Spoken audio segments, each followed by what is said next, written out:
Hi, this is about lenses. Now it's a beginner's lesson about lenses, so I hope it helps the beginner. If you know about lenses already, there's no point in watching the rest of it. Right, here we go. Right, now we're going to look at how the lens is marked. This will help you understand lenses. So it's a Sigma lens, it's a zoom lens, it's a lens that goes from 18mm to 50mm. Now focal length, or the millimetres of a lens, means the angle of view. Now a low millimetre lens would have an angle of view very wide, and a long millimetre, so it would be called a long lens, say a 200mm lens, would have a very narrow angle of view. The 2.8 means the maximum opening the lens is capable of. Now when I mean opening in a lens, it's the aperture, and it closes and opens like that. When this particular lens is at 2.8, it's wide open and it allows the maximum light through the lens.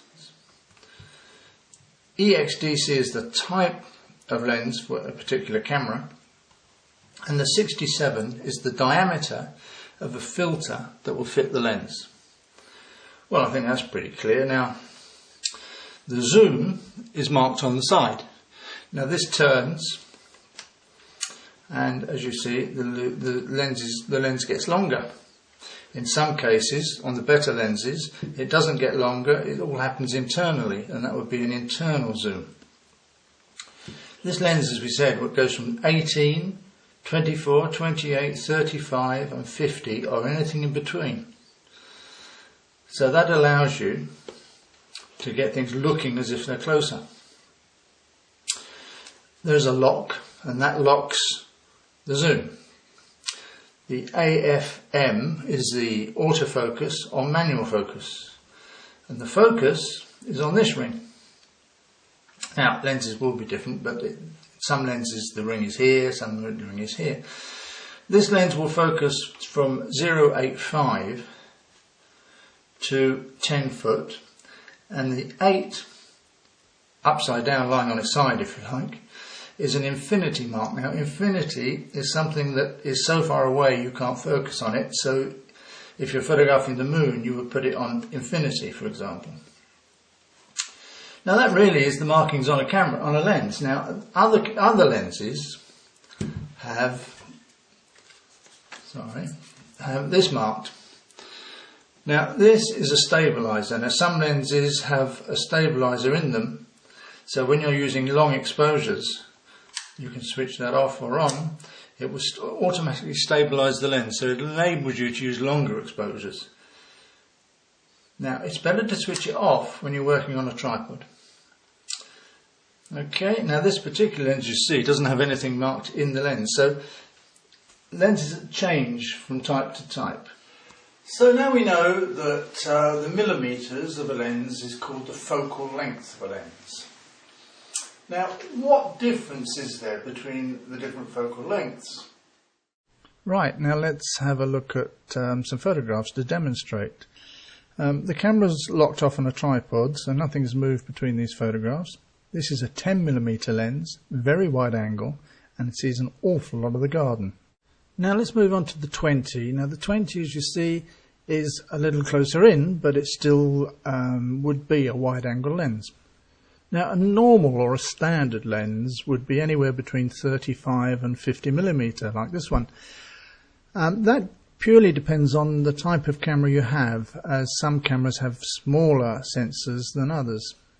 A short telephoto lens would be around 80 to 135mm. This is 100mm, and you can see we're getting closer. Now we're to the 200. As you can see, the 200 is getting a lot closer, or bringing the subject a lot closer. Now this I would call I'd call it a medium telephoto. They exist up to about 1000mm. Now this would be considered a long telephoto, the 300mm. It's good fun. You see how close it goes up to things, and the byproduct is this out of focus background that is much easier to get. Now that's called depth of field, and I've got a lesson on that as well. Right, now we've covered zoom lenses. Now what there are also are prime lenses. Now what's a prime lens? It's a lens that has a fixed focal length. So this is a 24mm lens, and it will stay a 24mm lens whatever we do. It can't be changed. The reason for that is that normally they're very good quality lenses. Yeah, there's not a lot more to say about them to keep things simple. So a prime lens is normally a better lens. Okay. Now, of course, there are lots of other types of lenses, but as this is a beginner's lesson, I thought it better to limit to that. Apart from one thing, and that's cleaning lenses. What you don't do is clean the lens on your shirt.